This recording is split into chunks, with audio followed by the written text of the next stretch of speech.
Diam, kemudian ajak siswa wening untuk mensucikan pikiran, kemudian biarkan siswa menguasai dirinya, kehanungan jiwa, dan akhirnya kemenangan di mana setiap diri berkembang sesuai kodrat itu akan dapat terjadi sebagai ketercapaian tujuan pendidikan, Bapak Ibu. Nah, inilah semboyan pendidikan nasional yang mewarnai tentang bagaimana pembelajaran itu dapat didigitalisasi, tapi basisnya diferensiasi tadi atau inklusif ya. Jadi setiap diri dalam pendidikan tadi sebagai sebuah hakikat ya, bahwa tuturi itu bermakna setiap siswa harus diberikan kelonggaran kemerdekaan untuk mereka menuangkan ide dan gagasannya, kemudian dicatat oleh guru sehingga guru literat terhadap siswa memiliki catatan tentang setiap anak, baik itu tentang karakteristiknya maupun tentang kebutuhan belajar, bahkan tentang hambatan belajarnya. Sehingga di sana Bapak dan Ibu dapat merumuskan intervensi pembelajaran sebagai bagian dari handayani kewajiban Bapak dan Ibu ya, supaya Bapak dan Ibu dapat menghantarkan siswa pada tujuannya sesuai dengan karakteristik mereka, gitu ya Bapak Ibu. Nah, sehingga peran utama Tripusat Pendidikan ini akan tetap harus dikuatkan kepada istilahnya pemahaman Bapak dan Ibu ya. Yang pertama, sekolah peran utamanya kecerdasan pikiran, keluarga kecerdasan budi pekerti dan kecakapan hidup, dan masyarakat adalah watak, maka masing-masing memiliki peran utama dan tidak boleh saling mengambil. Dengan demikian, maka Bapak dan Ibu yang nanti membuat digitalisasi pembelajaran, maka harus memikirkan aspek yang ini ya. Jadi boleh digitalisasi, tetapi fokusnya pada kecerdasan pikiran. Tapi budi pekerti dan kecakapan hidup akan sulit didigitalisasi, karena itu tugas utama keluarga di rumah, ya. Maka guru harus bersama sekolah bahu-membahu untuk melaksanakan parenting atau pendidikan orang tua, keluarga, supaya budi pekerti yang notabene-nya tidak bisa didigitalisasi dapat dilakukan dengan fokus oleh keluarga, sementara guru lebih fokus pada bagaimana mendidik kecerdasan pikiran dengan bisa jadi mendigitalisasi materi-materi yang tadi dibutuhkan untuk siswa hidup ya. Alhamdulillah sekarang sudah ada KIKD dalam kondisi khusus yang lebih fokus pada KD-KD yang esensial, yang dekat dengan hidup siswa dan memungkinkan dilaksanakan di rumah, maka Bapak dan Ibu dapat membuat digitalisasi pembelajaran fokusnya pada materi-materi yang tadi ya, yang kontekstual dan dapat dilakukan oleh siswa di rumah ya, kaitannya dengan materi-materi yang penting Bapak dan Ibu. Nah, kemudian Bapak dan Ibu yang paling utama adalah karena di sini materi yang sedang dibahas adalah tentang digitalisasi pembelajaran berdiferensiasi, maka kita bedah kembali tentang makna pembelajaran yang sebenarnya. Kalau kita lihat pada segitiga didaktis dari Kansanen tentang situasi didaktis Bapak dan Ibu, pembelajaran itu dapat terjadi kalau interaksi dilakukan yang pertama adalah siswa dengan dirinya. Ya. Kemudian antar siswa yang merupakan hubungan pedagogis, kemudian siswa dengan guru yang merupakan hubungan pedagogis, dan siswa dengan materi. Sehingga dalam makna pembelajaran terkandung 4 interaksi. Yang pertama, interaksi siswa dengan diri, interaksi siswa dengan siswa yang lainnya atau antar siswa, kemudian interaksi siswa dengan guru, kemudian interaksi siswa dengan materi. Nah, dengan demikian, maka bagi Bapak dan Ibu yang melakukan digitalisasi pembelajaran, maka harus paham tentang makna pembelajaran yang sebenarnya. Jangan sampai digitalisasi yang terjadi hanya fokus pada interaksi siswa dengan materi dengan melupakan interaksi siswa dengan dirinya, interaksi siswa dengan siswa yang lainnya, bahkan siswa dengan guru. Jadi kalau Bapak dan Ibu membuat produk digitalisasi kemudian fokusnya pada materi, di mana Bapak dan Ibu hanya menayangkan materi saja, kemudian siswa berinteraksi dengan materi, maka nanti akan dihasilkan sosok-sosok yang materialistis, akan dihasilkan sosok-sosok yang individualistis. Nah, dengan demikian maka buatlah digitalisasi pembelajaran tadi yang memungkinkan keempat interaksi ini terjadi. Baik itu interaksi siswa dengan dirinya, antar siswa, siswa dengan guru, maupun siswa dengan materi sebagai sebuah hakikat pembelajaran. Sehingga Bapak dan Ibu akan tetap berjalan pada hitohnya ketika digitalisasi pembelajaran itu dilakukan, Bapak dan Ibu. Nah, kemudian Bapak dan Ibu, selain tadi dari Kansanen tentang segitiga didaktis, maka ada juga Richard Galadin ya tahun 2008 tentang kerangka model pembelajaran yang fokusnya pada LAM atau Learning Activity Model ya. Kemudian ditunjang oleh LTM, Learning Technologies Model, di mana dalam pembelajaran Bapak dan Ibu dapat mengembangkan media-media berbasis teknologi, bukan berarti menggantikan peran guru, tetapi lebih memperkuat interaksi Bapak dan Ibu ya. Nah, dengan demikian maka Richard Galadin menggolongkan teknologi yang dapat dipilih itu menjadi 3 level. Yang pertama adalah level 1 yang sifatnya Bapak dan Ibu bisa sifatnya lebih representasional maupun dialogical ya. Kalau representasional berarti one way, interaksinya satu arah. Tapi kalau dialogical itu bisa kolaboratif. Nah, diharapkan Bapak dan Ibu dapat mengembangkan teknologi itu yang two way ya, yang dialogical, kolaboratif ya, supaya pembelajaran sebagai interaksi tadi yang 4 arah itu bisa terjadi pada siswa ya, dengan siswa yang lainnya, dengan guru, dengan materi maupun dengan dirinya. Kemudian ada level 2 dan level 3 yang nanti akan kita bahas berikutnya Bapak dan Ibu ya. Di mana ada level 1 itu sifatnya biasanya PDF ya, dan biasanya sifatnya yang lebih pada teks ya, tekstual. Itu yang level 1, kemudian level 2 nanti yang sifatnya lebih pada audio, kemudian level 3 lebih pada audio visual. Dan itu diharapkan Bapak dan Ibu dapat mengembangkan materi tadi yang didigitalisasi dengan memperhatikan LTM dari Richard Kaladin ini Bapak dan Ibu. Kemudian selain ada LTM, maka tidak mungkin LTM ini ada kalau LMS tidak menjadi fokus untuk dibahas ya. Yang pertama adalah aktivitas belajarnya. Belajar itu merupakan bagian dari pembelajaran yang merupakan perubahan perilaku ya, di mana pembelajarannya merupakan interaksi. Nah, di sini menurut Richard Kaladin ternyata ada 4 learning aktivitas model. Yang pertama, guru membuat materi ajar, menyiapkannya untuk siswa itu disebut dengan proportion of materials. Jadi guru membuat materi ajarnya kemudian bisa didigitalisasi, kemudian dikemas semenarik mungkin untuk siswa. Nah, ini merupakan proportion materials ya, yang digunakan supaya siswa dapat berinteraksi dengan materi. Nah, ini nanti disebut dengan interaction with materials.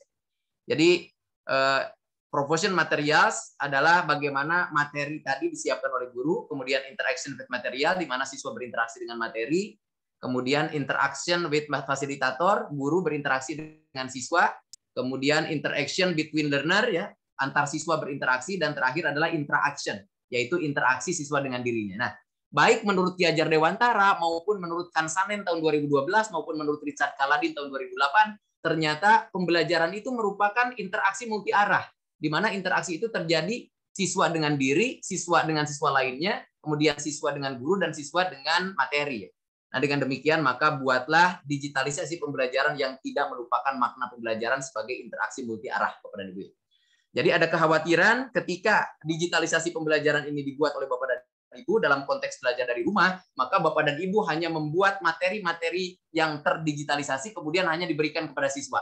Sehingga yang terjadi adalah interaksi satu arah dari materi ke siswa. Jadi interaksinya hanya antara siswa dengan materi.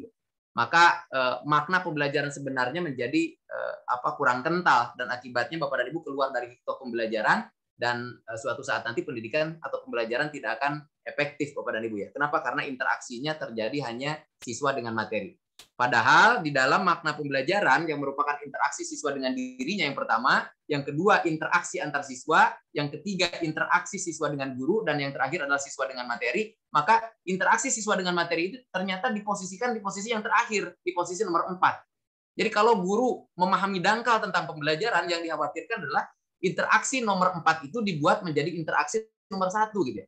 Maka tojaiyah dengan hakikat pembelajaran yang seharusnya interaksi dengan materinya itu ada di posisi yang keempat. Dan sekarang banyak terjadi dalam pembelajaran yang sifatnya serba digitalisasi Bapak dan Ibu. Banyak yang keluar dari hakikat pembelajaran sebenarnya. Kenapa? Karena posisi interaksi nomor 4 dengan materi dijadikan posisi nomor 1 gitu. Padahal materi itu ada di terakhir interaksinya. Yang pertama adalah kesadaran, yaitu interaksi siswa dengan dirinya. Atau menurut Richard Kaladin disebut dengan interaction, Bapak dan Ibu. Nah, dengan demikian maka dalam konteks differentiated learning, hal-hal yang harus dipikirkan adalah yang pertama, Bapak dan Ibu, adalah kontennya. Ya. Konten satu siswa dengan satu siswa yang lainnya harus dibedakan. Karena bisa jadi siswa yang ini kurang dari prasyaratnya, tetapi sudah bisa kurang dari prasyaratnya dan harus dikuatkan. Kemudian siswa yang satu lagi sudah sampai pada kompetensi minimal, merupakan materi pokok, dan yang satu lagi sudah sampai pada materi pengembangan. Artinya apa? Konten atau materi setiap siswa ya itu akan berbeda antara siswa dengan siswa yang lainnya. Dengan demikian maka materi yang Ibu kemas menjadi produk digital nanti harus mulai dipikirkan. Mana materi untuk siswa yang reguler atau tipikal, mana materi untuk siswa yang slow learner, mana materi untuk yang siswanya cibi atau berpencapaian tinggi, Bapak dan Ibu ya. Nah, minimal 3 kelompok tadi difasilitasi oleh guru, sehingga ketika guru membuat produk misalkan teks, fiksi maupun teks informatif, maka teksnya tadi bisa jadi disiapkan untuk beragam kebutuhan siswa. Ada siswa yang slow learner, ada siswa yang reguler atau tipikal, dan ada siswa yang sifatnya cibi tadi, berpencapaian tinggi. Bahkan yang paling baik adalah dari catatan guru terhadap setiap siswa ketika gurunya literat terhadap siswanya, maka guru mempelajari. Ya, selain tadi bagi anak yang sifatnya tadi berdasarkan kemampuan belajarnya, ya, tadi ada reguler, kemudian ada slow learner, ada cibi, juga bisa dipertimbangkan tentang gaya belajar mereka. Ada yang audio, ada yang visual, ada yang kinestetik. Tapi ingat, ada yang banyak keliru tentang pemahaman differentiated learning berdasarkan gaya belajar. Auditori, visual, kinestetik, global. Cek dulu Pak Iwanuddin, apakah terdengar suaranya? Ya. Ada sedikit ini nih, Kang Dokter, hiburan dulu sedikit nih. Ya, baik. Kita menuju ke materi berikutnya. Ini ya. Kita ada dua pasukan, satu pasukan luring yang hadir di sini dan yang satunya adalah pasukan daring. Ya. Baik, ini hiburan kita ya. Hiburannya adalah saya akan berikan satu buah buku bagi peserta luring ataupun daring. Tapi kalau yang daring silakan dijawab melalui chat, tidak menjawab secara langsung pertanyaan dari saya. Dan yang luring bisa mengacungkan tangan, nanti saya akan tunjuk siapa yang bisa menjawab pertanyaan dari saya. Saya motong dulu sedikit ya Kang Dokter ya. Mangga Kang. Oke, siap. Ibu dan Bapak, ini ada kuis dari saya nih. Mungkin Ibu dan Bapak menyimak materi-materi yang disampaikan oleh Kang Dr. Sandi. Ada beberapa catatan. Nah, saya mau bertanya nih. Kan kalau misalkan anak didiknya sudah resah, ya, sudah resah. Kalau anak didiknya, peserta didiknya sudah mulai goyang-goyang, ya, harus diberikan penyegaran. Penyegarannya adalah ini berupa pertanyaan ya, Kang Sandi ya, izin. Sebutkan 4 interaksi siswa. Silakan Bu, maju ke depan. Nih Kang Sandi nih, ada yang fokus sama materi Kang Sandi nih. Mana naiknya? Mana raise hand-nya?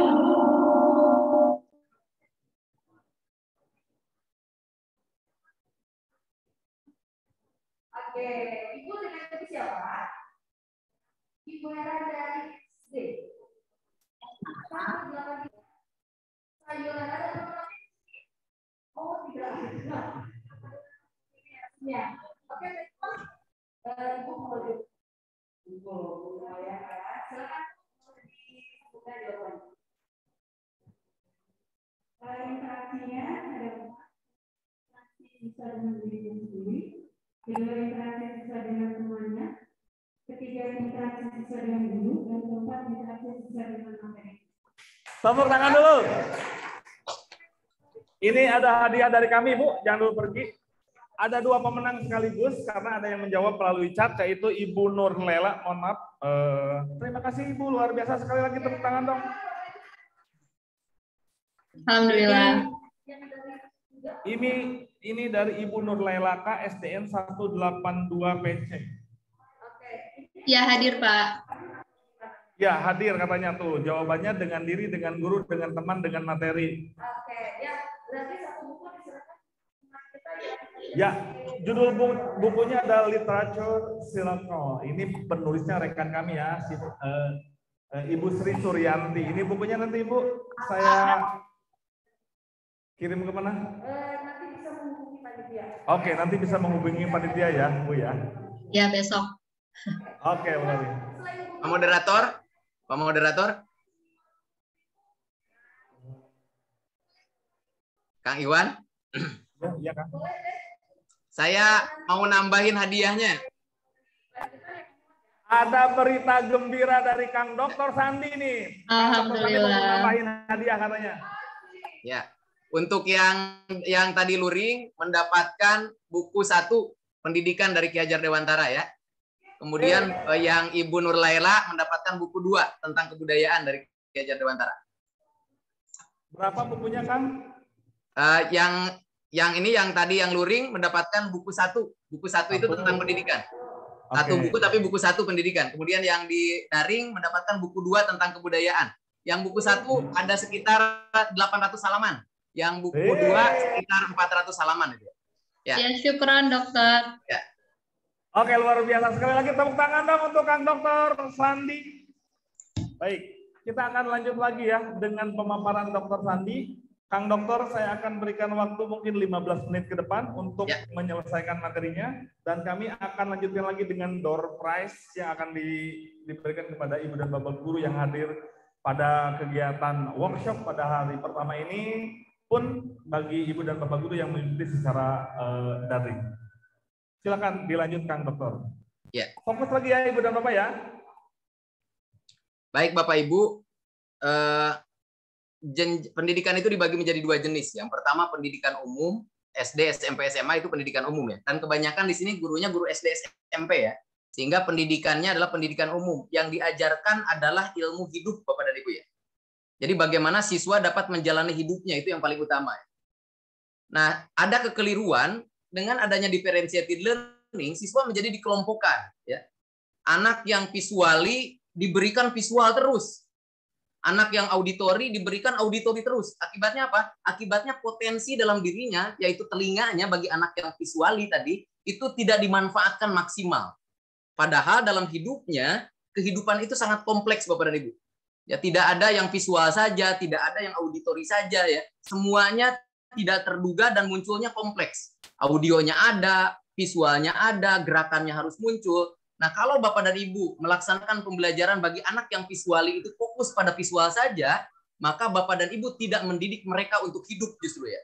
Artinya akan mencelakakan mereka. Yang akan kuat itu adalah penglihatannya terus ya. Jadi bagi anak yang visual kemudian diberikan yang sifatnya visuali terus, bagi anak yang visuali diberikan yang sifatnya visual terus, itu berakibat fatal pada alat-alat yang lainnya Bapak dan Ibu. Padahal Tuhan sudah menciptakan kelengkapan dalam tubuhnya itu. Ada telinga, kemudian ada otot ya, kemudian ada mata, itu harus dimanfaatkan oleh siswa untuk dia hidup begitu ya.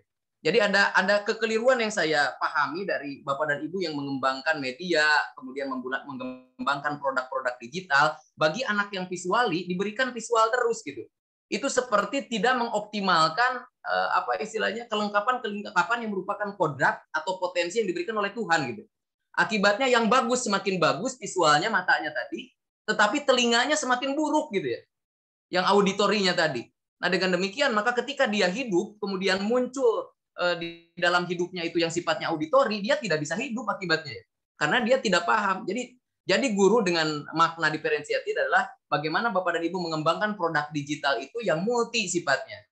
Jadi bukan satu-satu ya, bukan yang visuali dibuat visual saja, kemudian yang auditori dibuat auditori saja, audio saja, itu keliru. Jadi lebih baik Bapak dan Ibu mengembangkan sesuatu yang sifatnya kombinasi ya, di mana ada unsur visual, ada unsur kinestetik, dan ada unsur yang sifatnya auditor tadi, audio. Nah, dengan demikian maka masing-masing siswa tadi yang kuat di visualnya juga bisa memahami materi dengan baik, tetapi juga dilatih pendengarannya supaya lebih baik lagi gitu ya. Jadi jangan sampai hidup itu kompleks ya, tidak hanya audio saja tapi ada visualnya, tapi pembelajaran lebih fokus pada yang visuali tadi diberikan visual saja. Akibatnya dia lemah pada potensi mendengarnya dan semakin lemah nantinya. Nah, dengan demikian maka buatlah produk digital yang sifatnya kombinasi ya, supaya potensi-potensi yang ada dalam diri siswa yang sudah dianugerahkan oleh Tuhan kepada dirinya, baik itu telinga, kemudian mata, itu benar-benar dapat dimanfaatkan dan dilatih. Dan guru itu merupakan juru selamat ya, di mana ketika siswa lemah dalam auditorinya, maka guru bisa memperkuatnya. Suatu saat nanti dia menjadi sosok yang global, dapat memahami materi dengan berbagai karakteristiknya, baik itu audio, visual maupun kinestetik. Nah, karena memang dalam hidup itu semuanya serba kompleks ya, tidak ada hanya satu saja yang muncul, begitu Bapak Ibu. Nah, kemudian selain dari gaya belajar, maka ada juga dari kepribadian Bapak dan Ibu ya. anak yang sifatnya koleris kuat, kemudian tidak senang basa-basi dalam belajar, bagaimana Bapak dan Ibu mengembangkan konten-kontennya yang sifatnya lebih tegas, kemudian proses belajarnya juga difasilitasi lebih tegas. Bagi anak-anak yang melankolis, dibuat untuk menyentuh jiwanya dari konten-kontennya tadi, tidak dibuat lebih tegas dan lugas, tetapi dibuat lebih agak fiksi sedikit sehingga menyentuh batinnya siswa. Kemudian pembelajaran juga memunculkan sesuatu yang menyentuh jiwa siswa sehingga berurai air mata. Itu akan lebih mudah dipahami oleh siswa ya. Kemudian anak yang sanguinis populer, banyak berbicara, kontennya bisa jadi teksnya banyak itu tentang cerita ya, sehingga dia bisa membacanya, kemudian ketika membacanya itu dia senang. Kenapa? Karena apa yang dia baca memang cerita semua dan dia senang bercerita gitu ya. Kemudian pembelajarannya juga memfasilitasi mereka untuk dapat menyampaikan ide dan gagasannya ya.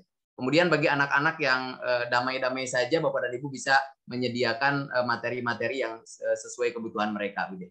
Kemudian bagi anak yang memiliki hambatan belajar didaktis, epistemologis, kemudian hambatan belajar yang ontogenis, itu juga bisa dijadikan dasar untuk Bapak dan Ibu mengembangkan konten. Bagi anak yang memiliki hambatan yang sifatnya epistemologis, Bapak dan Ibu bisa memunculkan konteks yang banyak dalam belajar itu di kontennya. Jadi ada konteks tentang A, bagaimana dia beli permen, ada konteks tentang B, bagaimana dia memotong kue, dan sebagainya. Itu dimunculkan banyak bagi anak-anak yang memiliki hambatan belajar yang sifatnya epistemologis. Ya.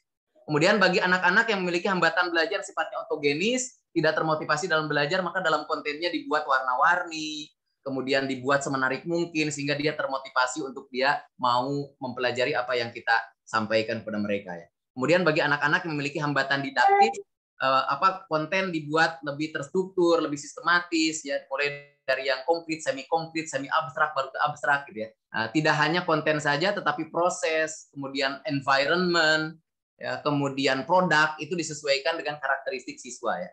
Ada juga siswa yang tabiatnya yang dijadikan dasar. Ada tabiat global murni seperti anak kelas awal, sehingga konten dibuat lebih tematik terpadu gitu ya. Kemudian anak kelas tinggi mulai selektif ya. Kemudian dibuat konten-konten yang parsial, anak SMP itu selektif, dibuat konten yang parsial. Maka itu pun merupakan ruhnya dari differentiated learning. Nah, jadi biasanya Bapak dan Ibu mempelajari differentiated learning itu fokus pada gaya belajar, auditori, visuali, kinestetik, global. Padahal ada tabiat, global murni, kemudian ada juga selektif, kemudian ada juga tadi tentang hambatan belajar, epistemologis, ontogenis, didaktis, ada juga tentang gaya belajar, dan sebagainya. Termasuk tujuan belajar setiap siswa pun berbeda. Nah, disinilah pentingnya guru melakukan handayani, berdekatan dengan sang anak, kemudian mencatat setiap kebutuhan anak, mulai dari tujuan belajar sampai terkait dengan materi apa yang dibutuhkan mereka untuk hidupnya. Itu sepertinya harus dicatat oleh guru ya, sehingga suatu saat nanti yang ada dalam benak guru bukan teknologi tapi siswa. Kenapa? Karena guru sudah literat terhadap siswanya, dan guru dapat suatu saat nanti saya bertemu dengan banyak guru, maka suatu saat nanti banyak guru yang membawa catatan di dalam tasnya, tetapi setelah saya buka catatannya adalah catatan tentang setiap anak yang mereka ajar ya. Jadi ada si A, si B, si C, ya. Ada tuti 100 halaman, ada dodo 200 halaman, itu catatan tentang setiap anak. Itulah yang dibutuhkan oleh guru ke depan, ya. Yaitu apa? Mempelajari anaknya, mempelajari setiap anak. Gitu. Nah, kemudian di tengah berkembangnya hal-hal yang sifatnya milenial sekarang, teknologi digital sudah mulai merambah, maka sepertinya kita juga harus peka terhadap TIK tadi, kemudian membuat semuanya untuk siswa, berbasis setiap karakteristiknya, tetapi ingat ya, ketika menggunakan teknologi digital, siswa hanya dapat bertahan sekitar 5 menit saja, Bapak dan Ibu. Berdasarkan hasil penelitian, siswa dapat mengamati teknologi digital yang Bapak Ibu kembangkan melalui website, ataupun melalui YouTube, ataupun melalui Android atau HP, maka anak itu ternyata hanya mampu melihatnya dengan nyaman itu 5 menit saja, Bapak dan Ibu. 2 menit pertama dia fokus, 5 menit mulai agak ngantuk, 10 menit mulai cuek, kemudian selanjutnya sampai 12 menit mulai tertidur. Nah, dengan demikian maka ada konsep yang terbaru yang disebut dengan micro learning, Bapak dan Ibu. Bagi Bapak dan Ibu yang nanti mengembangkan teknologi digital, sepertinya micro learning bisa menjadi pilihan, di mana Bapak dan Ibu dapat mengembangkan materi yang sifatnya auditori atau audio melalui podcast ya, atau melalui animasi, menggunakan Animaker misalkan ya, atau menggunakan materi-materi yang sifatnya didigitalisasi melalui PDF dan sebagainya yang di-share di grup WA, maka Bapak dan Ibu jangan terlalu banyak materinya. Jadi kalau ada podcast cukup 3 menit saja. Kalau ada Animaker atau animasi cukup 3 menit saja. Kalau ada materi yang dibuat dalam bentuk PDF cukup 3 halaman, 1 halaman dibuat lebih menarik dalam bentuk infografis ya. Bapak dan Ibu sekarang kan sudah ada Canva nih. Canva itu sudah ada infografis ya, kemudian dibuat infografisnya semenarik mungkin sehingga hanya 1 halaman materi yang di-share di dalam grup WA, kemudian di dalam media-media sosial kepada siswa itu bukan lagi berhalaman-halaman. Kalau berhalaman-halaman akan percuma, suatu saat nanti tidak akan dibaca oleh siswa karena siswanya sudah tertidur ya. Maka micro learning merupakan pilihan. Buatlah materi-materi tadi dikemas secara singkat ya, dengan durasi baca hanya sekitar maksimal 5 menit saja Bapak dan Ibu. Sehingga jumlah halamannya bisa jadi 1 halaman ya, dibuat lebih infografis sehingga lebih menarik untuk siswa membacanya Bapak dan Ibu. Nah, ini yang disebut dengan micro learning. Nah, kemudian untuk apa micro learning ini? Supaya pembelajaran lebih memfokuskan siswa, karena di atas 5 menit siswa sudah mulai lelah ya. Kemudian lebih menarik bagi siswa, dirancang multi object learning ya. Jadi bukan hanya yang sifatnya PDF ya, materi saja, tapi ada yang podcast juga, ada yang auditory gitu ya, audio, ada juga yang unsurnya unsur yang sifatnya animasi ya, menggunakan Animaker biasanya. Dan itu semuanya sudah tersedia aplikasinya yang bisa dibuat dengan mudah oleh Bapak dan Ibu. Jadi Bapak dan Ibu bisa mendownload aplikasinya di dalam Android sekarang, di Play Store ada tuh, untuk Bapak dan Ibu mendownloadnya.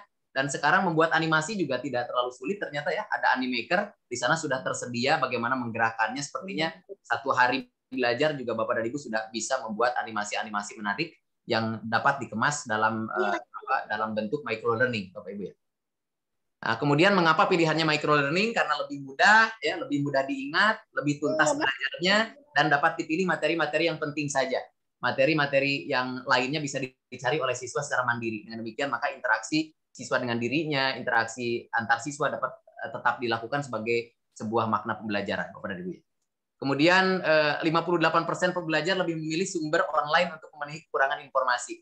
Maka kalau durasinya lebih pendek sepertinya lebih disukai oleh siswa. Apalagi siswa sekarang dengan adanya belajar dari rumah, kebanyakan dibawa oleh orang tuanya bepergian ya. Nah, dengan adanya kemasan materi yang dibuat dalam bentuk micro learning, dibuat dalam durasi pendek sekitar 3 menit atau 5 menit ya, maka sepertinya akan lebih mudah dipahami oleh siswa dan siswa tidak bosan ketika mendengarnya. Bisa dibolak-balik diputarnya itu ya, dan dapat memahamkan mereka. Begitu ya, Bapak Ibu. Kemudian karakteristik yang lain adalah durasinya singkat, suasana belajar lebih santai ya, dan dapat diurutkan, kemudian lebih tepat waktu ya. Karena siswa ketika itu mempelajarinya tidak dengan tidur gitu Bapak Ibu. Nah, ini pilihannya ya, bisa pakai infografis ya. Di sini ada Canva bisa jadi pilihan atau PPT. Kemudian bisa interaktif infografis juga ya, di mana infografisnya bisa diklik sehingga 1 halaman itu bisa memunculkan materi yang komprehensif dengan cara mengkliknya saja. Itu namanya interaktif infografis ya. Kemudian ada juga yang PDF yang biasa di-share melalui grup WA ya, tapi materinya sayang berhalaman-halaman dan akhirnya tidak dibaca oleh siswa. Nah, sekarang dibuat dalam bentuk micro learning, sepertinya akan lebih memahamkan siswa karena materinya lebih materi-materi yang esensial Bapak Ibu. Kemudian ada flipbooks, e-books ya, itu bisa dikembangkan oleh guru supaya siswa seperti membaca buku ya. Tapi kemasannya tetap ya, materinya adalah materi yang penting saja sehingga dapat dikemas menjadi bentuk micro learning. Kemudian ada juga animasi ya. Kemudian ada video explainer di mana di dalamnya ada guru sedang menjelaskan, ada PPT-nya, biasanya menggunakan green screen ya supaya bisa terlihat. Nah, di sana juga durasinya singkat saja, ya maksimal 3 menit supaya siswa dapat menyimaknya secara seksama, Bapak Ibu. Kelebihannya adalah berpusat pada siswa, meningkatkan retensi pengetahuan supaya tertanam lama dalam benak siswa, waktunya lebih hemat, kemudian bisa learning on the go ya, sambil dia bepergian, sambil dia belajar gitu ya. Kemudian dapat meningkatkan motivasi gitu ya. Tapi ada kekurangan Bapak dan Ibu ya. Ketika pembelajar mengetahui pembelajaran akan berakhir dalam waktu singkat, mereka mungkin tidak sepenuhnya berpartisipasi ya dalam konten yang disampaikan. Artinya pemahamannya tidak komprehensif karena ada beberapa materi pendukung mungkin tetap harus dicari oleh siswa. Tetapi transfer of learning itu bisa lebih dominan dibanding transfer of knowledge dengan menggunakan micro learning. Jadi transfer of knowledge-nya adalah materi penunjang, kemudian transfer of learning-nya lebih pada fokus pada materi-materi yang penting saja tadi, Bapak Ibu. Ya, prosedurnya buat topik yang spesifik ya, pilih materi yang penting, kemudian rancang konten, kemudian buat lebih menarik, dan nanti bisa dibagikan kepada siswa untuk dipelajari, Bapak dan Ibu. Platformnya banyak ya, ada yang sifatnya teks, ada yang video, ada yang games ya, ada yang multimedia interaktif, ada kuis ya, seperti kuisis itu bisa dijadikan media untuk siswa belajar mulai dari pembuka sampai penutup pembelajaran, bahkan sampai evaluasi. Nah, inilah transisi pembelajaran konvensional mengakhiri apa yang saya sampaikan pada siang hari ini ya Bapak dan Ibu. Yang pertama dulu pembelajaran itu menggunakan teknologi itu hanya sekedar PPT saja. Jadi konvensionalnya adalah guru mengajar menggunakan PPT, itu sudah jadi konvensional ya. Nah, kemudian berkembang menjadi pembelajaran daring yang menggunakan PPT yang bernarasi. Di sana ada video explainer ya. Artinya ada PPT tetapi ada guru yang sedang menjelaskan di dalamnya. Nah, itu berkembang. Berkembang lagi menjadi modul digital sehingga siswa dapat belajar mandiri menggunakan modul digital yang dikemas adaptive learning ya. Kemudian sekarang yang terbaru adalah pembelajaran daring yang fully atau blended ya, di mana di dalamnya menggunakan konsep micro learning ini, baik itu sifatnya podcast, video explainer, infografis, motion grafis maupun quizzes ya untuk penilaian. Dan itu bisa dikembangkan berbasis micro learning Bapak dan Ibu. Jadi satu hal yang harus ditekankan oleh Bapak dan Ibu ketika melakukan digitalisasi pembelajaran adalah apa? Maknai pembelajaran sebagai interaksi dengan diri antar siswa, siswa dengan guru, siswa dengan materi, kemudian yang dapat didigitalisasi adalah materi. Tidak mungkin kasih sayang sebagai syarat dari pendidikan ya. Panggilan jiwa dari guru itu dapat digitalisasi. Dan dengan adanya digitalisasi pembelajaran, maka digital tadi atau produk digital tadi tidak menggantikan peran guru, hanya memperkuat interaksi saja. Itu Bapak dan Ibu, terima kasih. Assalamualaikum warahmatullahi wabarakatuh. Waalaikumsalam warahmatullahi wabarakatuh. Tepuk tangannya untuk Bapak Dr. Sandi Budi Iriawan. Kang Dokter, ini saya masih penasaran nih dengan satu hal, Kang Dokter. Saya mau bertanya, pendekatan digitalisasi tidak selalu bisa menyelesaikan permasalahan dalam dunia pendidikan. Kira-kira apa solusi bagi guru sebagai pendidik untuk dapat menyelesaikan problematika yang muncul dari proses digitalisasi tersebut? Itu pertanyaan yang pertama dari saya. Yang kedua, untuk pembelajaran berdiferensiasi, bagaimana guru memainkan berbagai karakter dalam satu skenario pembelajaran. Begitu Kang Dokter. Ya. Terima kasih. Jawaban dari pertanyaan Bapak, dua-duanya dijawab dengan satu kata. Tuturi Handayani. Itu jawaban dari Ki Hajar Dewantara, Bapak dan Ibu. Yang pertama, merdekakan siswa. Yang kedua, guru harus dekat dengan anak. Kalau guru jauh dengan anak, tidak mungkin pertanyaan tadi yang dari Bapak itu selesai ya masalahnya. Bahkan akan menjadi masalah besar. Jadi kalau semuanya serba dididik oleh robot, kemudian guru tidak melakukan intervensi untuk berdekat dengan mereka, maka yang ada adalah merobotkan manusia itu ya.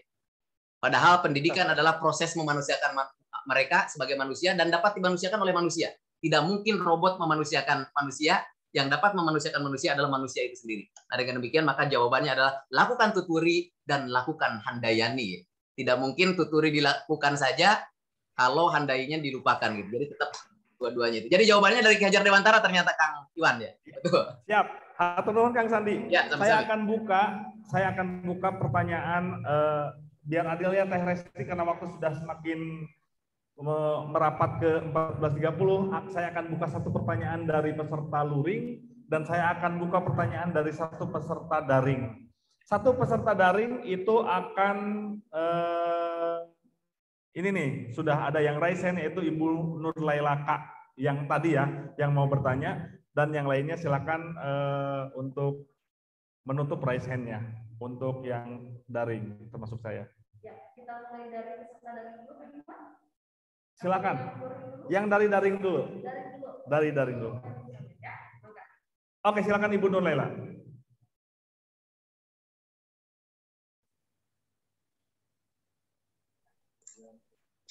Maaf Pak, silakan ke Ibu Sarah saja dulu. Saya nanti saja. Oke, ini ada yang raise hand yang kedua yaitu Mr. Bams. Silakan kepada Mr. Bams untuk bertanya kepada Bapak Dr. Sandi yang merupakan pertanyaan yang pertama dan terakhir ya dari tim daring ini ya. Satu pertanyaan saja, terima kasih. Mangga Mr. Bams. Siap. Ya, terima kasih Kang Iwan. Assalamualaikum Pak Dokter. Waalaikumsalam. Mengapa? Salam kenal. Ini materinya sampai bikin saya merinding. Terus kayaknya kalau nggak siap mending mundurkan diri jadi guru gitunya.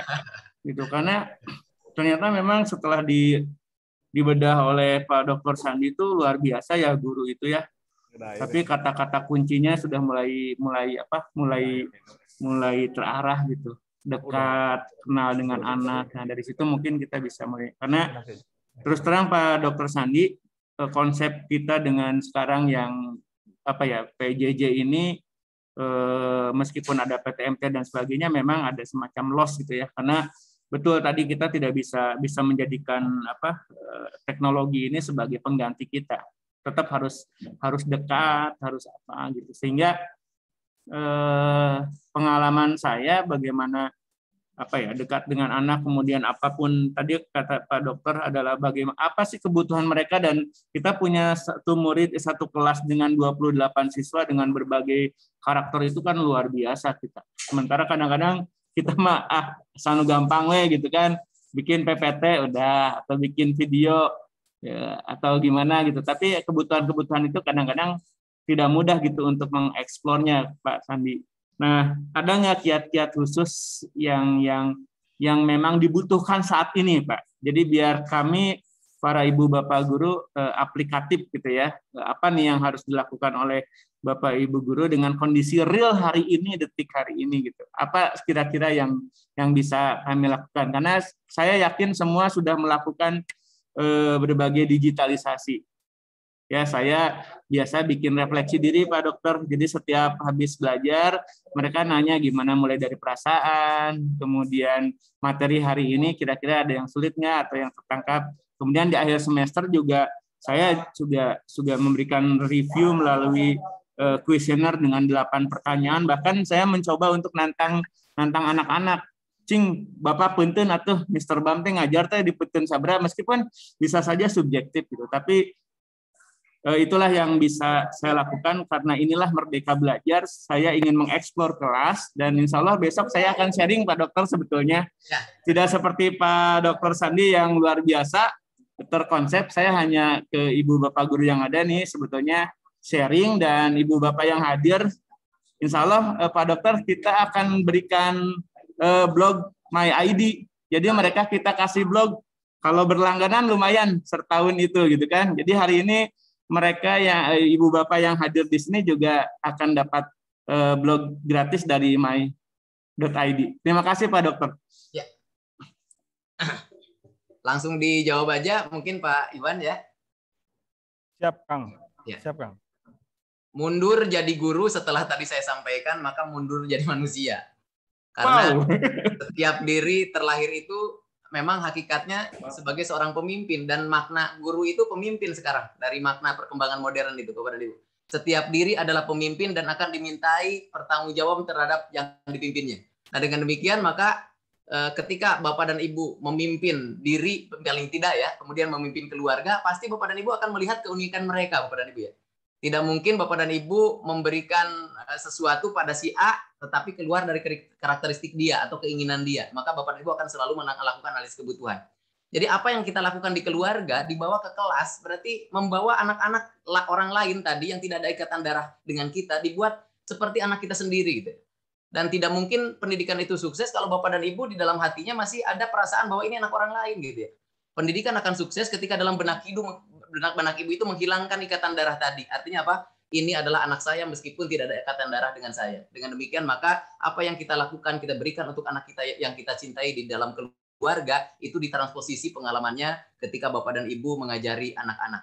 Tuhan tidak perlu sempurna dari diri kita ya. Dan Tuhan tidak butuh nilai 10 dari diri kita.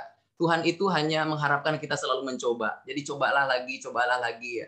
hari ini gagal, maka esok hari mencoba. Suatu saat nanti Tuhan tidak akan menilai Pak Bam ini dilihat daripada bahwa Pak Bam ini sudah bisa membuat anak bisa baca, tidak. Tapi yang Tuhan nilai adalah seberapa besar perjuangan Pak Bam untuk membuat anak ini bisa baca gitu ya. Jadi Tuhan itu ternyata transfer of learning ya, lebih berorientasi pada proses dibanding pada hasil. Yang dinilai oleh Tuhan bukan 10-nya, tapi yang dinilai oleh Tuhan adalah perjuangan dari 2 ke 10. Itu yang dinilai oleh Tuhan ya. Sehingga dengan demikian ya, Tuhan adalah yang lebih tahu tentang pendidikan yang sebenarnya, dan Tuhan pun mendidik kita orientasinya pada proses. Kita lihat di surat Al-Insyirah, fa inna ma'al usri usra, inna ma'al usri usra, fa idza faragta fansab ya. Jadi setelah ada kesulitan, ada kemudahan, ditantang lagi dengan kesulitan yang baru, kemudian dibuat lagi mudah, dan jangan sampai diam. Ada tantangan yang lebih berat lagi ke depan. Artinya apa? Artinya Tuhan pun mendidik kita proses by proses. Ya, karena Tuhan tidak butuh sempurna dari diri kita. Tuhan hanya mengharapkan kita selalu mencoba. Maka kita harus berbahagia ketika Tuhan Allah kita memberikan kesempatan kepada kita untuk mendidik anak yang belum bisa baca. Besok tidak bisa baca, besoknya tidak bisa baca lagi, 1 tahun belum bisa baca, maka berapa keringat ya, darah, air mata yang ditakar oleh Tuhan dari satu anak tadi. Bayangkan kalau Pak Bams mendidik anak tadi langsung bisa baca, maka pahalanya hanya 1, karena Tuhan menilai usahanya itu. Tetapi kalau Pak Bam itu terus berupaya mencoba, maka pahala tadi akan ditakar oleh Tuhan dan merupakan pahala yang luar biasa. Jadi Bapak dan Ibu harus bahagia ya ketika Bapak dan Ibu mendapatkan anak yang slow learner. Karena di sanalah kita dititipi oleh Tuhan untuk meraih pahala yang sebanyak-banyaknya. Maka suatu saat nanti akan nampak mana guru yang profesional, mana yang tidak, dengan tidak membeda-bedakan anak, tetapi dia akan seperti petani berdekatan dengan tumbuhan yang jelek, tumbuhan yang bagus dibiasakan mandiri, tumbuhan yang jelek selalu dekat bersama mereka gurunya tadi untuk menjadi juru selamat mereka. Suatu saat nanti ya, di alam keabadian, di mana kita di alam ini memikirkan banyak orang yang tidak ada ikatan darah dengan kita, tetapi cinta kita selalu ada untuk mereka, maka di alam keabadian giliran mereka semua yang akan memikirkan kita. Suatu saat nanti di alam keabadian yang penuh dengan kegelapan, Pak Bams ya, tiba-tiba akan datang berjuta-juta membawa pelita. Siapa dia? Dia adalah anak orang lain yang tidak ada ikatan darah dengan kita, tetapi cinta kita, dan dia selalu kita pikirkan dalam setiap tidur pun kita memikirkan mereka. Itulah sosok-sosok yang akan menjadi juru selamat kita semua. Jadi semangat terus Pak Bams ya. Jadi kuncinya apa? Dalam kondisi seperti ini adalah sabar dan ikhlas ya. Karena tadi menurut Ki Hajar Dewantara, ikhlas, nanti setelah ikhlas rela berkorban, setelah rela berkorban nanti pandangan hidup, setelah pandangan hidup menguasai diri, setelah mampu menguasai diri nanti baru berkembang sesuai kodrat. Nah, berkembang sesuai kodrat adalah tercapainya tujuan pendidikan. Syaratnya apa tadi? Ikhlas dan rela berkorban. Jadi lanjutkan perjuangan. Luar biasa. Nuhun Pak Dokter. Ya, sami-sami Pak Bang. Baik, terima kasih Mr. Bams atas pertanyaannya yang luar biasa keren nih. Mr. Bams ini selalu menginspirasi ya, luar biasa. Sekali lagi tepuk tangan untuk Mr. Bams. Baik, sekarang dari peserta luring yang akan bertanya kepada Bapak Dr. Sandi, waktunya hanya 2 menit saja, kurang lebih. Terima kasih. Oke, dari Bapak Ibu. Dari Ibu yang baru saja tidak apa ya. Silakan Bu,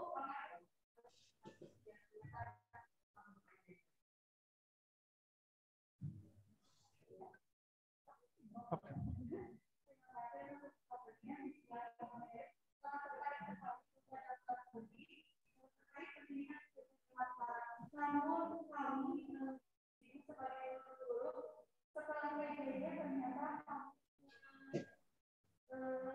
terjadi seperti itu Pak Dokter. Nah sehingga kami sebetulnya seperti saya sekolah, apakah saya sudah memberikan saya datangnya 2 jam kemudian sedangkan tapi sama saya tidak ada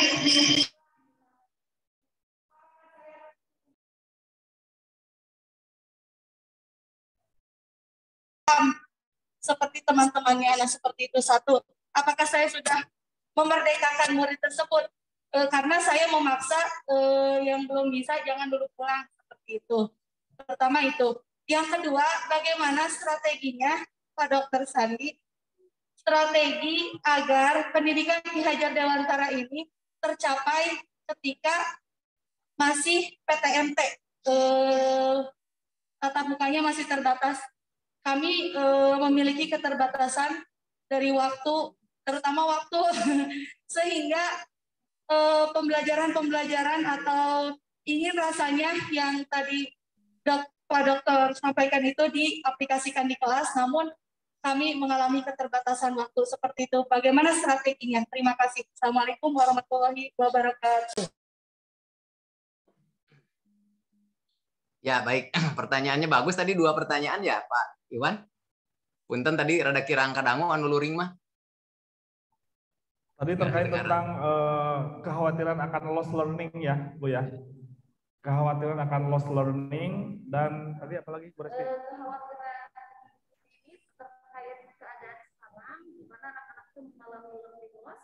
Lalu bagaimana kita mengupayakan pola pembelajaran belajar dewasa di tengah keterbatasan kita saat ini ya? Iya, betul. Kurang lebih seperti itu. Idealnya pendidikan dilakukan kalau gurunya dekat dengan anak. Nah, sekarang sebaik secara fisik maupun mental ya. Nah, sekarang kondisi tidak memungkinkan seperti itu.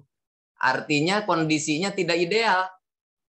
Nah, maka pendidikan pun akan selalu ada loss, baik itu learning maupun yang sifatnya interaksi ya, maupun apa yang sifatnya perkembangan mental, Bapak dan Ibu. Jadi Bapak dan Ibu, ternyata yang disebut learning loss itu bukan hanya defisit kompetensi ya. Ternyata terjadi sekarang fenomena bahwa perkembangan mental sang anak itu ternyata anak kelas 3 seperti kelas 2 kekanak-kanakan. Anak kelas 5 seperti kelas 4.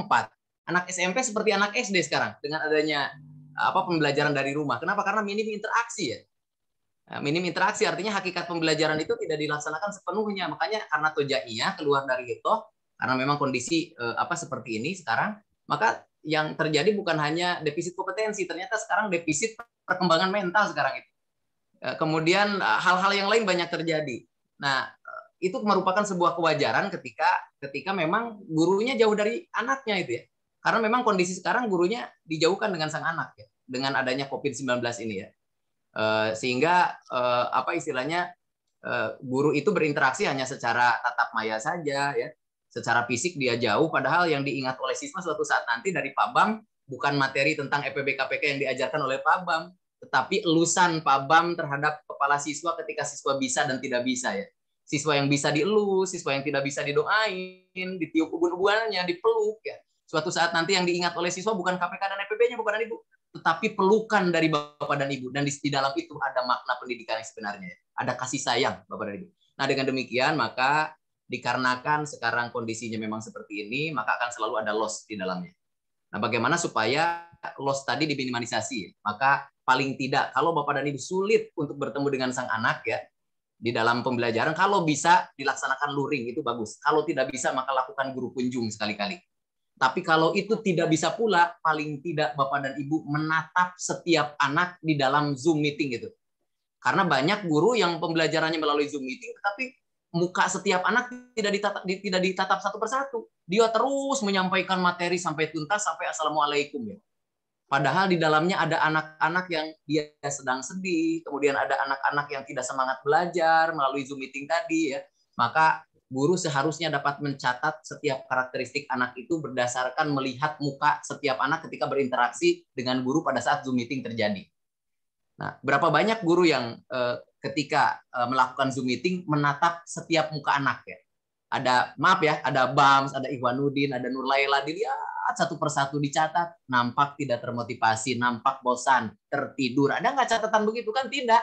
Yang ada adalah apa? Guru dari Zoom meeting tadi atau Google Meet tadi menyampaikan materi seabrek tadi untuk dikuasai oleh siswa. Padahal nampak di dalam Zoom meeting saja ketika tatap maya mereka sedang tidur gitu ya. Artinya apa? Sekedar menyampaikan kewajiban untuk menyampaikan materi. Jadi cenderung dominan pada materialistis ya. Padahal pembelajaran yang cenderung materialistis itu khawatirnya nanti ke individualistis siswa ya. Jadi siswa itu tidak dianggap dia itu tidur ya oleh guru, tetap diajak berinteraksi padahal dia sedang tidur ya. Apapun yang dilakukannya harus diketahui oleh guru meskipun itu dilakukan melalui tatap maya. Jadi bagaimana mengatasi learning loss? Satu kuncinya, tetap berdekatan dengan sang anak baik fisik maupun mental. Kalau fisik sulit dilakukan, paling tidak di dalam Zoom meeting guru menatap satu demi satu muka anak. Mana anak yang termotivasi, mana anak yang tidur, sehingga guru tahu betul tentang karakteristik setiap anak. Begitu ya, Pak, Ibu ya? Ibu yang tadi. Ya. Terima kasih Kang Dr. Sandi. Luar biasa, sekali lagi tepuk tangan untuk Kang Dr. Sandi Budi Iriawan. Alhamdulillah ya. Kita sudah berada di ujung kegiatan workshop kita di sesi kedua ini. Baiklah, saya izin Kang Dokter untuk membacakan highlight dari materi yang telah Kang Dokter sampaikan. Di antaranya adalah digitalisasi adalah materi yang sifatnya dicetak menjadi digital, kurang lebih. Yang bisa digitalisasi adalah pembelajarannya, ya, bukan hal lain. Dan digitalisasi dibatasi sebatas materi pembelajaran. Jangan mengajari siswa esok hari dengan cara sekarang pun nanti ya. Perubahan cepat, ketidakpastian, dan kompleksitas adalah menjadi ciri dari perkembangan pendidikan di era digitalisasi, dan kita itu membutuhkan anak-anak yang nanti dituntut untuk memiliki sense of resilience. Kalau dalam catatan saya, karena saya sering berbicara dengan rekan-rekan saya yang lain bahwa kita itu sebagai guru butuh sekali apa yang namanya resilience. Dalam bahasa saya, Kang Sandi, saya butuh jatuh untuk bangun, dan saya butuh luka untuk sembuh, dan saya butuh tenggelam untuk dapat menyeberangi samudra. Ini dalam bahasa saya. Jadi saya sangat butuh resilience. Baik, guru harus selalu ada bersama siswa, dan hari ini fokus dunia adalah knowledge. Jadi pendidikan abad 21, keterampilan belajar dan inovasi.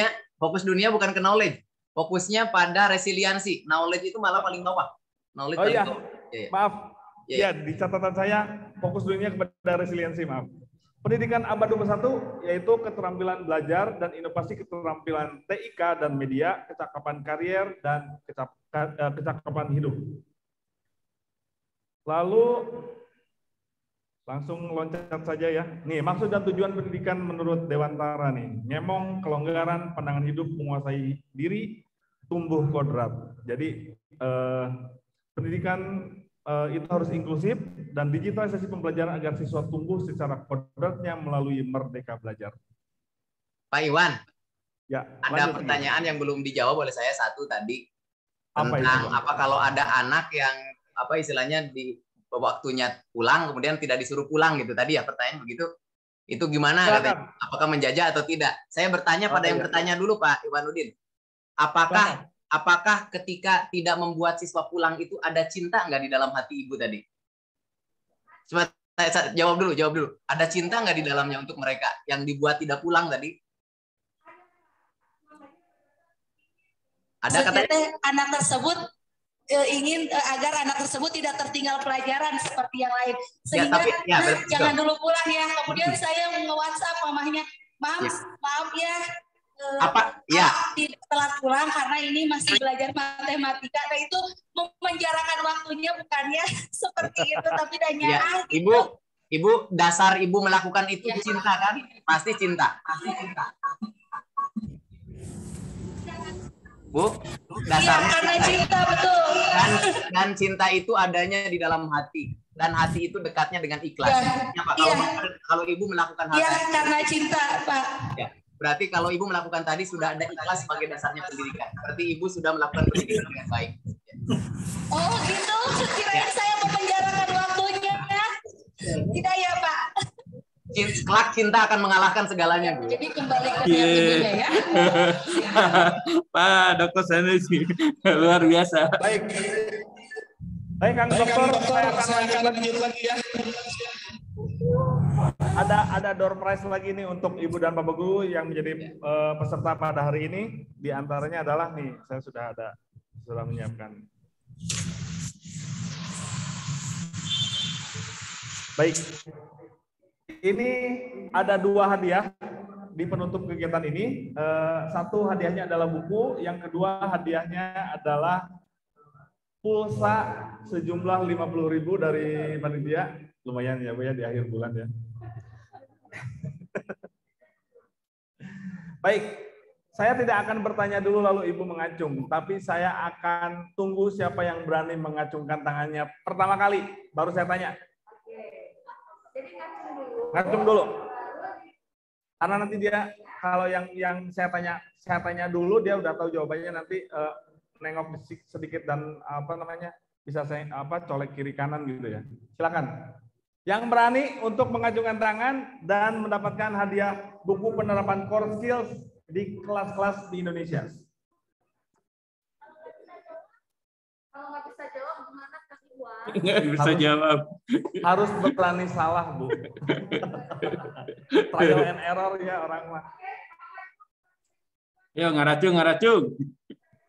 Yuk, sebelum 2 menit ke depan ini akan ditutup oleh Kang Doktor karena kita sudah merapat ke 14.30. Ini sudah lebih ya, 14.38. Nanti setelah ditutup oleh Kang Doktor Sandi, kita akan lanjutkan ke door prize berikutnya. Silakan. Untuk pertanyaan yang pertama, jelaskan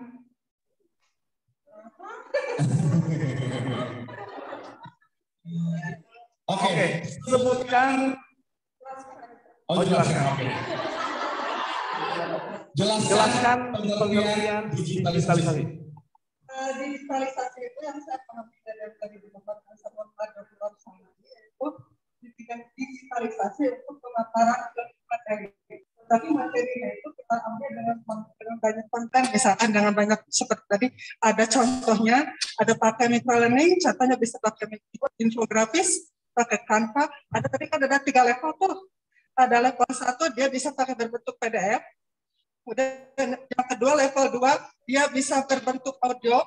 Karena level 3 dia bisa berbentuk audio visual. Itu yang saya paham. Terima kasih.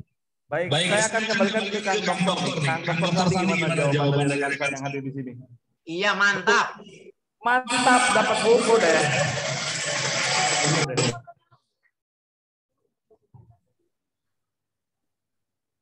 Ya. Yang kedua nanti. Silakan Kang Dr. Sandi Budi Iriawan untuk menutup ya, untuk menutup sesi sesi materi dari Kang Dr. Sandi ini. Silakan untuk ditutup Kang Dokter. Ya, baik Bapak dan Ibu, di Hari Guru Nasional ini, Bapak dan Ibu ya, jangan hanya mengharapkan doa dari para siswa ya. Ini waktunya kita mendoakan anak-anak kita ya. Dulu ketika Imam Syafi'i memiliki murid yang slow learner, Imam Syafi'i juga pernah istilahnya bosan, jenuh ya dan sebagainya, marah dan sebagainya. Sehingga tiba saatnya di suatu saat dia menyerah dan diakhiri dengan doa, di mana di dalam doanya dia mendoakan supaya anak yang slow learner ini nanti menjadi ulama besar ya. Sehingga yang didoakannya tadi sekarang menjadi ulama besar dan menjadi gurunya ulama-ulama yang lainnya. Artinya apa? Dari apa yang kita lakukan, upaya yang kita lakukan semuanya, maka akhirilah selalu dengan mendoakan anak-anak kita ya. Hari ini adalah hari yang mulia untuk para guru ya. Sesinya guru memberikan yang terbaik untuk anak-anaknya. Ada cinta di dalam hati guru, maka akan ada cinta di dalam hati anak. Berikan yang terbaik untuk mereka, supaya siswa pun dapat mendoakan yang terbaik untuk kita semua. Begitu Pak Iwan. Oke, luar biasa. Speechless saya. Saya jadi ingat satu kisah ya, kisah ulama namanya Ibnu Hajar Al-Asqalani. Dia yang menulis kitab Bulughul Maram. Saya ingat gitu, beliau adalah orang yang tadi yang macet gitu dalam belajar. Nanti Ibu dan Bapak bisa cari ya di Google atau di search ya, siapa itu biografi dari Ibnu Hajar Al-Asqalani ini. Kita lanjut ya ke door prize yang kedua, sejumlah pulsa ya. Ini mah punten namanya ala kadarnya ya. Tapi mudah-mudahan bisa jadi penyemangat Ibu dan Bapak guru yang hadir di sini pun yang hadir di daring ya, melalui daring. Pertanyaannya adalah, silakan yang daring juga silakan untuk raise hand terlebih dahulu. Saya tidak mau mengajukan pertanyaan lalu raise hand, tapi silakan raise hand dulu, baru saya akan tanya.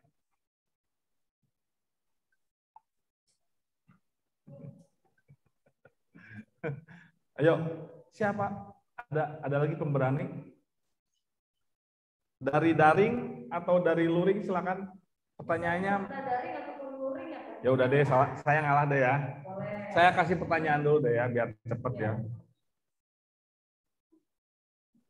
Apa yang dimaksud dengan micro learning dan sebutkan contohnya, Ibu? Berarti yang dari daring tidak ada ya, saya lihat. Oh, Ibu sudah. Oh iya. Apa yang dimaksud dengan micro learning dan sebutkan beberapa contohnya?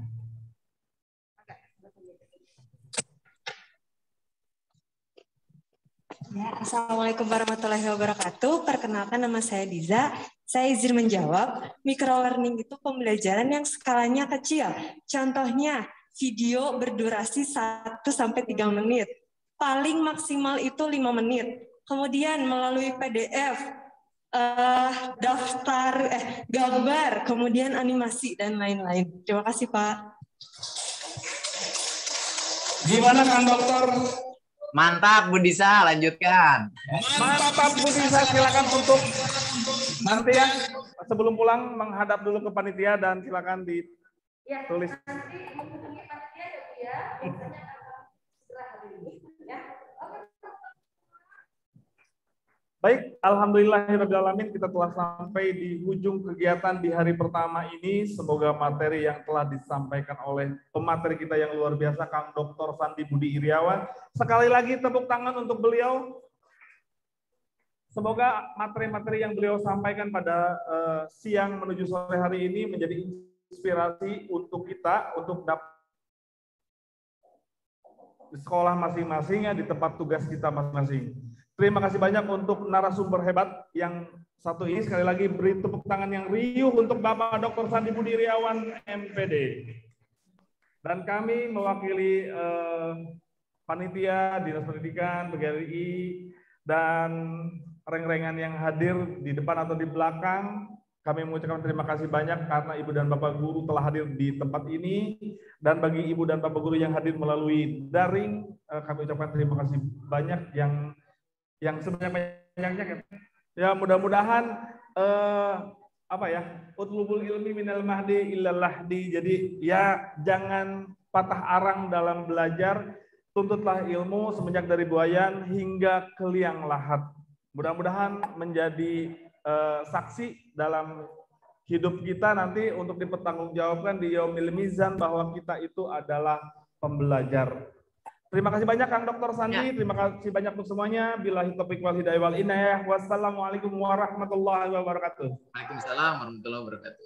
Atur nuhun, Kang. Izin. Ya. Baiklah, Bapak Ibu sekalian.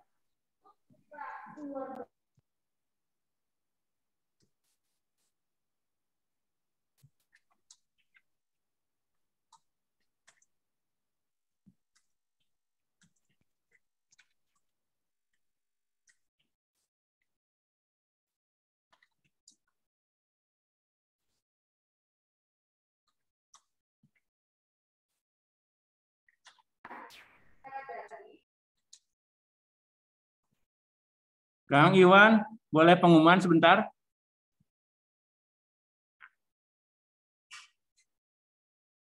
Sebentar ya Kang ya, sebentar. Nanti setelah ini pengumuman dari Mr. Bams ya.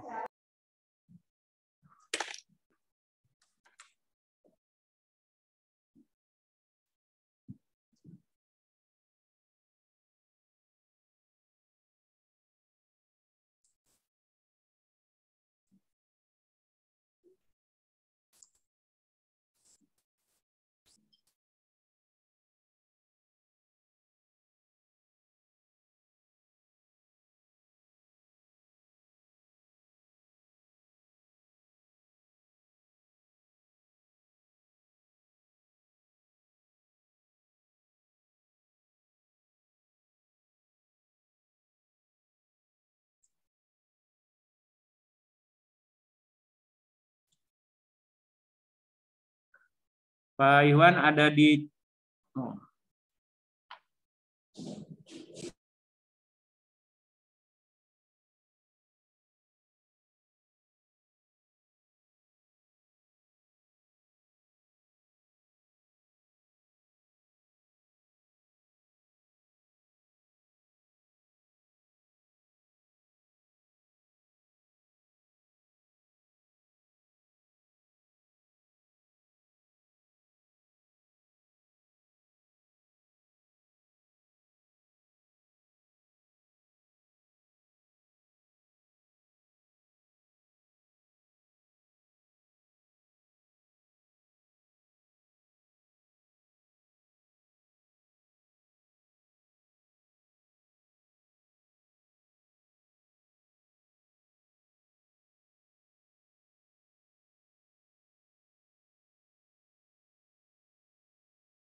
Ibu Bapak, terima kasih atas kehadirannya.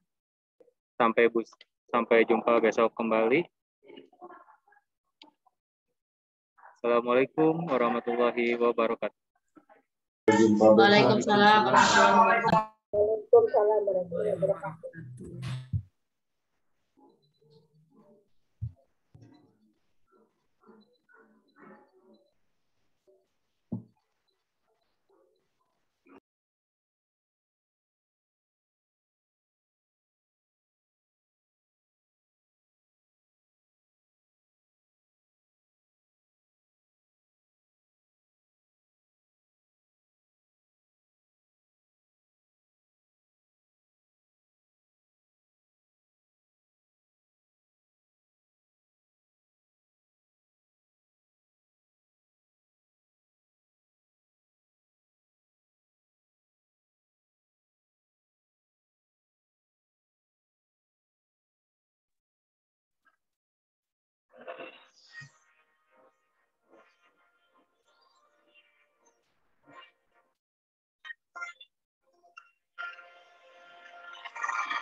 Ya,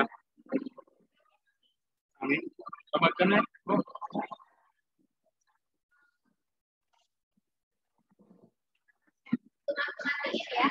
Apanya? Oh, ibu yang host ya? Ya. Matiin aja nggak apa-apa gitu. Nggak apa-apa. Nggak apa-apa.